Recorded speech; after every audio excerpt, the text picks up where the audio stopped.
Who's wrong and who's wronger? In this corner, followed by millions, James the Exploding Unicorn Breakwell.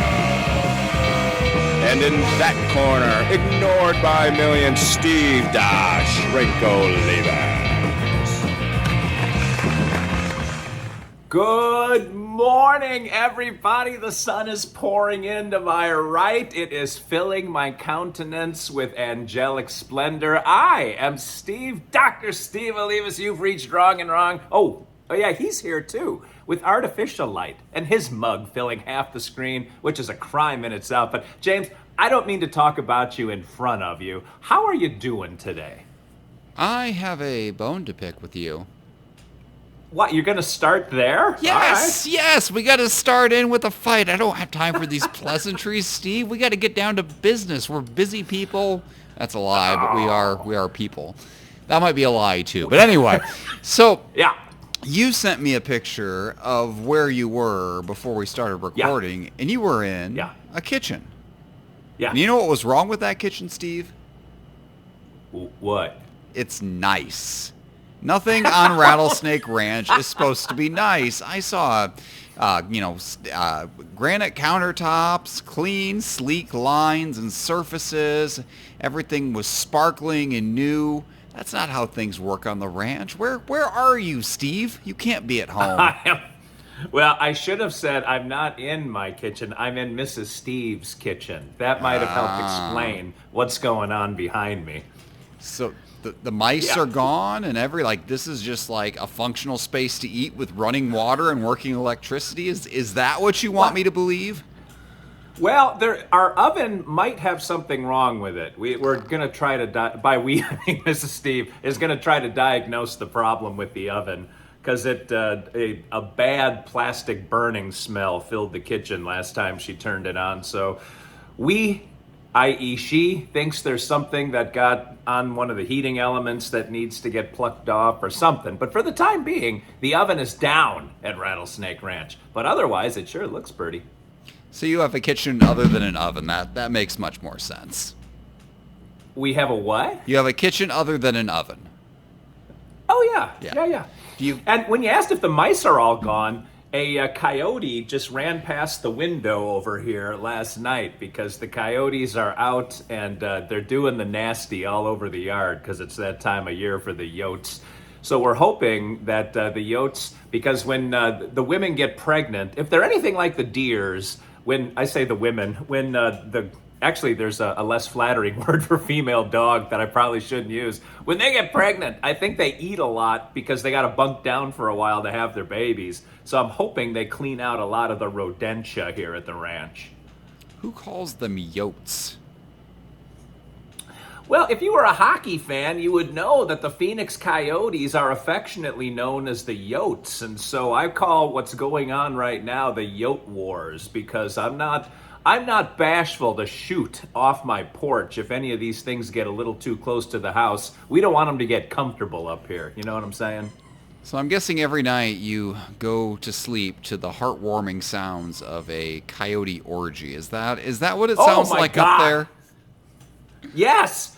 Yes, when you go out on the porch at night after dark, right after the sun just kind of, when the sky has got a little bit of pink left in it, that's when they are out and they are howling and yipping. And there's it used to be Barry White. That's how the deers do it. But the coyotes, man, it's Chumbawamba. They are thump pumping or tub, whatever the heck that song is. It's going down outside. Oh, well, I'm glad that things are as bad as ever. For a second, I was terrified that you had turned things around and that we would have to end this podcast. But no, you have no oven and you have coyotes fornicating in your yard. So everything is back to normal. Yeah. How's your day going, James? I know last time we talked, you had just put a caravan of children on the school bus. What's happening this morning at this godless hour? Well, my only job in the morning is to get rid of 4 children. And today I failed. I got rid of 3. One of them is still home. She was sick last night. She was complaining that her stomach hurt. We gave her the Puke Bucket, because we're kind and caring parents. She sleeps in a loft bed, though, and that's a problem when you think you have the flu, because you're not making it to the bathroom quick. You're either throwing up over the side, or you're throwing up in your bed, or you're throwing up halfway down the ladder. So I suggested that she sleep on the couch in the toy room, but that was too scary to be by herself, and I suggested she sleep on the couch downstairs, and that was too scary. So she decided she wanted to sleep in the bathroom. So she slept in a sleeping bag on the bathroom floor. She did not throw up, but today she's still pretty mopey. And it was one of those, okay, you don't have a fever, do we send you to school, do we not send you to school? But she was sulking so hard that I was pretty sure if I sent her, they were just going to send her right back. It's like, all right, I'm going to save myself the trouble. You have not thrown up, you don't have a fever, but I'm going to keep you home. And for the most part, my kids are pretty good. I've never had any of them fake illnesses. I mean, maybe we're on the cusp of that now, but she actually likes school. She likes going there. So I imagine if she could, she would. So I kept her home to save myself from that dreaded call in the middle of the day where your kid gets kicked out of school and then also can't go back the next day. So maybe this way we'll only miss 2 days or 1 day of school rather than 2. Well, first of all, if she's not sick, she's selling it. And I give her all the credit in the world for that. Like, if you're going to commit to being sick, you got to go all the way. And she went all the way sleeping on the bathroom floor. But secondly, it is rolling the dice as a parent. Like, it is a 1 day versus 2 day decision you're making. But James, have you ever, and by you, I'm sure Lola, dosed a kid up and sent them anyway because you had stuff to do that day and you were just hoping to get the kid through to the finish line? Just dosed up enough that they're able to make it to the end of the day so that you don't have to deal with this? That's rolling the dice even more. And my kids are big enough now. The medicine doesn't work quite like it used to. When they're like toddlers, when they're early elementary school, they're like, your kid has to go home, they're sick, they're dying, all this. It's like if I give them literally any amount of liquid Tylenol, they will be back to 100% immediately. Yeah. And so you come home and you dose them up and they're bouncing off the walls, running laps, they're doing the 400-meter dash in the living room. Doing high dives off the couch. And then they, 4 hours later it wears off and they're dying again. And you give it to them again and they're back up and running. It's like, why can't daycare? Why can't the school just give them this magic elixir and they'll be back to normal? But they won't do it. And not only will they not do it, but if they catch your kid with a fever, they kick them out so that the next day when they're fully healthy, even without the medicine, they still have to be home and then they have twice as much energy. So if my kids have a fever up front, I don't do that, especially when I used to work further away. Because if I would dose them up, I knew that medicine was going to run out in 4 hours. And so about noon, they were going to be out, and then I was going to get a call at work, and I was going to have to come get them.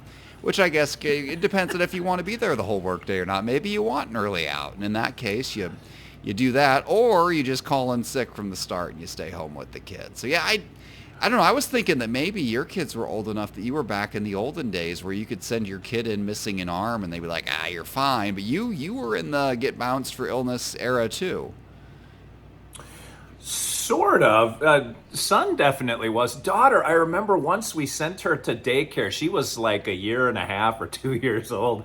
And she had a reaction called roseola, which meant she kind of broke out in some spots. And I don't remember why we were over a barrel, but I had to send her. And I dosed her on the Tylenol, and I gave her the pep talk in the morning.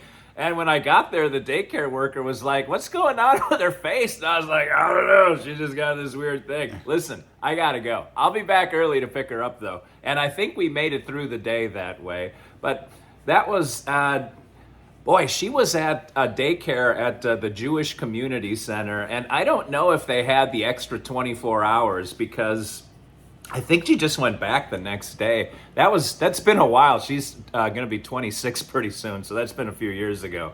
But no, son was definitely at a school where if you had a fever, you had to miss this +1. So that was a little more, we were flying higher without a net on that one.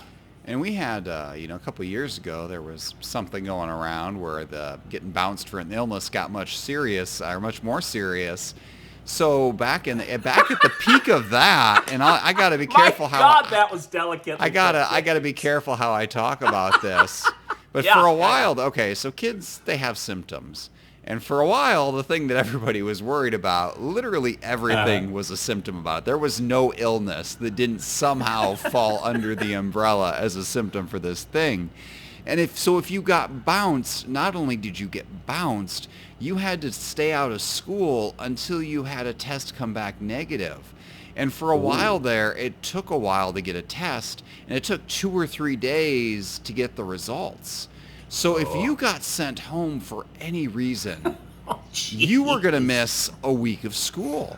And I had to tell my kids, I'm like, you can't, if you have a headache, like you can't tell your teacher that you have a headache, because she's going to send you to the nurse, and the nurse is going to call me, and you're going to miss a week of school, and you don't have anything more serious than a headache. Even though a headache is one of the 9,000 symptoms under a broader umbrella, you personally just have a headache, so suck it up and act perky. And I had that talk with them about 1,000 times, and we made it through the era about as well as anybody else. But man, that was that back then. Just because there's a big illness going through doesn't mean there's not still small illnesses, and that really did a disservice to the broad swath of small illnesses, which just had to go untreated so that you didn't miss half the school year. Well, I think this happened to you. I mean, we only do this podcast once every few months, so it's tough to keep up with all the goings on. But I think you had kids sort of caught in that tuna net a couple times where they had to get tested and miss school for a few days, right? Yeah, and at the height of it, like you got bounced for like being near kids who were positive, or near kids who were near kids who were positive. I know for a while they were kicking out everybody for everything. I know right before Christmas break, all the kids got bounced together. Like they were all kicked out of school. But then 2 or 3 days later, so many kids got kicked out of school that they just started Christmas break early. And I was like, all right. Don't have to feel too bad about that one. Well, all right. Yeah. I wish life just worked that way, James, where it's like you can just make a unilateral executive decision to be like, everyone go home. What the heck? Well, I guess it wasn't Christmas break. It was they switched to e-learning, but they got real quick on pulling the trigger on that. They got so quick that in Indiana they had to limit it now. Now you can only do 3 days of e-learning a year because parents got tired of having their kids home every day. So like with snow days, like we don't have snow days anymore. You have e-learning days, but they got to be careful about when they use them, because if you have to use 4, then you have to actually go and add back onto the school year and do all that. But if you only have 3, they get 3 days where they don't have to see your children's lovely faces, and they are real eager to use all 3. So if you replace snow days with e-days, did you only have 3 snow days built into the calendar in general prior to all this? Yeah, and that's about what they plan. So they've got like 3 days that we're planning to have off, but if like the worst happens, they could extend school to there. But my understanding is they would only branch into the days that we have off if we exceeded the 3 e-learning days. The 3 e-learning days don't count against us at all, which is nice. Now, I would have hated that when I was a kid, that a snow day isn't really a snow day. But then again, I bet an e-learning day is better than a regular school day, because a regular school day, I mean, it's like a caravan of ships or a convoy of ships. You go at the speed of the slowest ship, and I'm not the brightest guy in the world, but I was very seldom the slowest ship. So you spend a lot of the school day just waiting for that little tugboat in the back to catch up. And when you don't have that little tugboat, when you can just kind of go at your own pace, most of my kids can finish up their school day stuff in 2 or 3 hours, and you got 4 or 5 hours just to blow on your own. Yeah. James, I was accustomed to looking at the rear end of all the ships. So to me, a snow day was like I was just touched by the hand of God. But I would have hated to had to go to school at home on a snow day.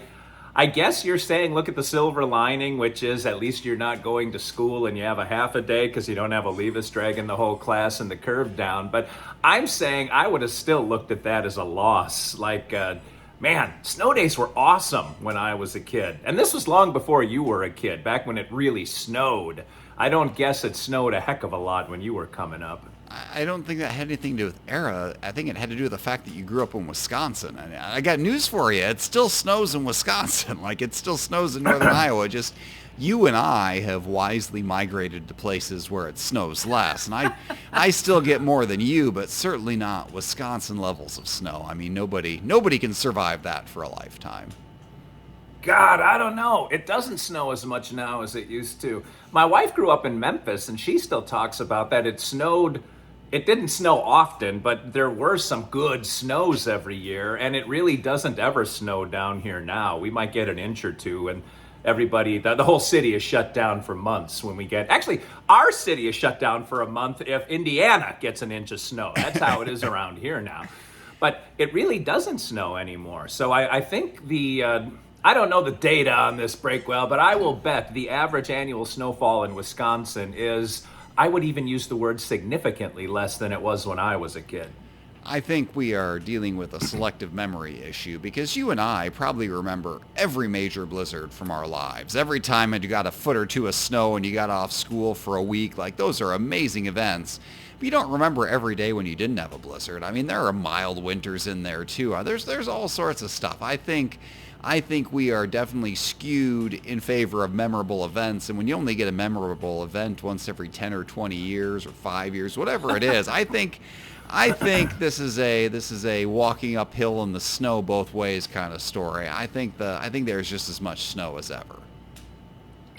Well, and I was shorter when I was a kid. I don't know if that pertains to you, but I had to walk across a cornfield to get to school. And I'm being literal when I say that.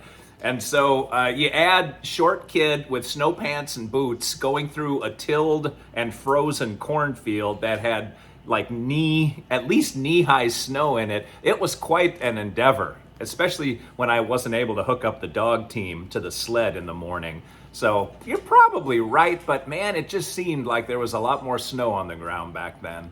You had to walk across the field. There was no way in this giant grid of country roads that you could just walk around it. You had to go directly across this furrowed field covered in snow. James, I don't know how well you did in Cartesian geometry, but you can either go in a straight line to school or you can go the country roadway, which means A, you're probably going to get hit by somebody who's careening on the icy roads, and B, you're adding about a half an hour to your trip if you don't just go across the cornfield. So despite being the tugboat that I was bright enough to know I didn't want to be out in the cold any longer than I had to be. Well, except if you're walking through a foot of snow, if you walk on the road, you're not going to, well, I guess it might not be plowed anyway. Was the school on the other side of the field or the bus stop was on the other side of the field?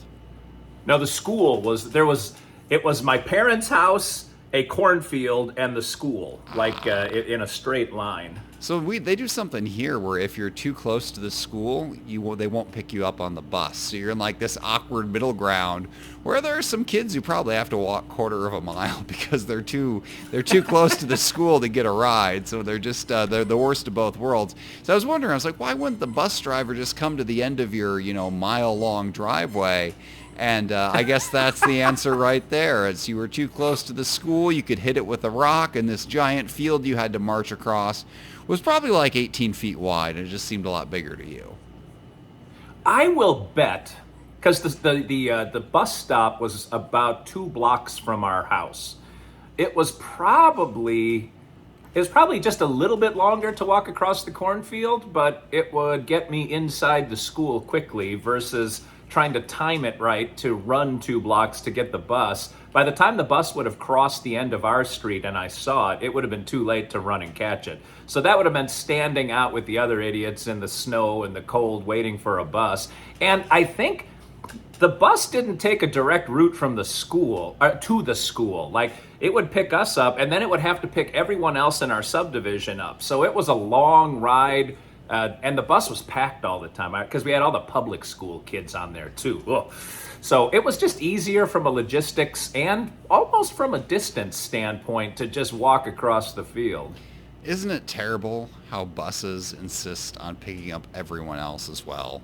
It's not personalized transportation. They load all the kids on there and then they go to school. That is the worst. Man, and we had, speaking of the school buses and how it's the worst, people tell stories who are my age about when they used to lay in the back window of their grandparents' car when they were driving, like no seat belts or anything. School bus, man, our bus, there were so many kids in the subdivision that we had every seat filled 3, and then there was kids standing in the aisle hanging on to the seats on both sides to get to school in the morning. And I don't know why nobody had a problem with that, but apparently it was okay, just the way it was. Man, that, things have come full circle, though, because these days they can't hire bus drivers. So and it's not been as bad this year, but the last couple years, they kept combining bus routes. They had plenty of buses. They just didn't have anybody to drive them. And so kids had to keep doubling up, and they kept cramming them in there. Now, I don't think they ever got to the point where it was 3 across, because kids are a bit bigger these days than they used to be. I don't think you can go 3 across anymore. That was where they had to draw the line. And there were some days, we actually, it was most days, we get a text every day, such and such bus route is on. If you're on that bus, good luck to you, because we don't know how you're getting to school. And that was just it. So yeah, things were dicey there for a bit, but I wouldn't want to be a bus driver. The pay is better than it used to be, but it's not great. And it's like just a part-time gig. You got to take that big bus through narrow streets where people are parking on both sides. And then at the end of it, you got kids. You got a bus full of kids. I don't want to drive that. They're yelling and shouting and sticking things in places they don't belong. Even if your bus route's only 20 minutes long, that 20 minutes is going to take 20 years off your life. No, thank you. I will pass. Well, and being a numbers game, you can have 43 of the sweetest kids on earth, but if you have that one kid, like, it's going to ruin everybody's day, and you are responsible. So, yeah, I don't know that I'd want that gig either. And you can't throw just one kid off the bus. If they let you strategically eject a child here or there, they'd learn a quick lesson after they walk 2 miles to school, and you'd have discipline restored. Everybody'd be afraid of you. Everything be fine. But no matter how terrible that kid is, you got to take them to school, and they know it. They've got all the power, and that's why the world is falling apart today, Steve. Right there. This is why we can't have nice things. Yes, that's right. Exactly. But so now your kids, you've always driven your kids to school, right? No, I made the switch. So I used to drive them because my youngest was in preschool at the same school as the other 3, but it was not part of the school. It was a separate independent program within the school. And even though child number 4 was going to the same building as children number 1, 2, and 3, they would not let child number 4 ride the bus. So the first 3 could ride the bus, and then I had to drive child 4. I'm like, well, that's stupid. I have to drive anyway, so I just drove them all. But then child number 4 started school proper, and now she rides the bus. Now, it's slower for the kids, but it's a million times faster than me, because otherwise you got to get down there, you got to get in the school line, and there's always somebody who just can't figure out how to get their kid out of the car. It's like, we've been doing this for 90 days in a row. You pull up. As you pull up, you've already pushed the button to have your sliding door open. Your kid jumps out and does a barrel roll like they're a paratrooper, and you move on. But they'll be sitting there, and they're having a conversation. There's hugs and kisses and tears. It's like, come on. They've been going to school for half a year. Get over yourself and get out. You're holding up 60 other parents. So, yeah. So now my kids have to, even though school is a 5 or 6 minute ride away, it would be a 20-minute ordeal for me to get there and back, dropping them off. So instead, my kids have to go out and wait in the cold for the bus. And now they go to 2 different schools. My oldest is in middle school, so she gets up even earlier. But it is spectacular. And then when I'm out of the house, they can put themselves on the bus. They can get themselves off the bus, so I don't have to be home when they get home. And there are no daycare costs. So they are old enough to have enough independence to be dangerous. They put themselves on, they take themselves off, and they're basically adults now, Steve, and life is good. Man, stop messing with the ham and egger moms dropping off kids at school. It's not an easy process.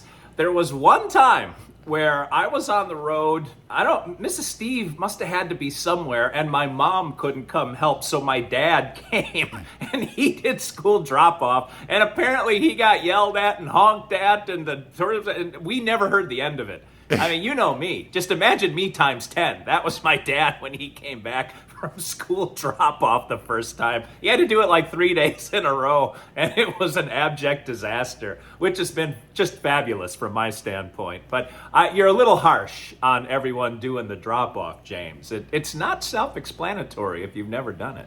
If anything, Steve, I am not harsh enough. That's natural selection right there. Your father was selected to not be a school drop-off person. And it's good that the other parents ganged up on him and emotionally traumatized him until he didn't come back. That's how you keep the line moving. You get rid of the slowest ship.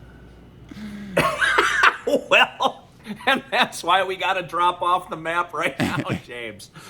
So we are going to putter into port and get a few repairs between now and, God willing, next week. But we're hoping that I'm talking to you, GDP, join us again next week when we possibly come back from an ungodly hour to give you Wrong and Wronger. And until we come face to phone with you and take up that little corner of your life that you wish did not exist. This is Steve Alinas, Dr. Steve for James the Exploding Unicorn Breakwell, saying thanks for listening, thanks for watching, don't be the slowest ship in the armada, and always remember, 2 wrongs can make a right.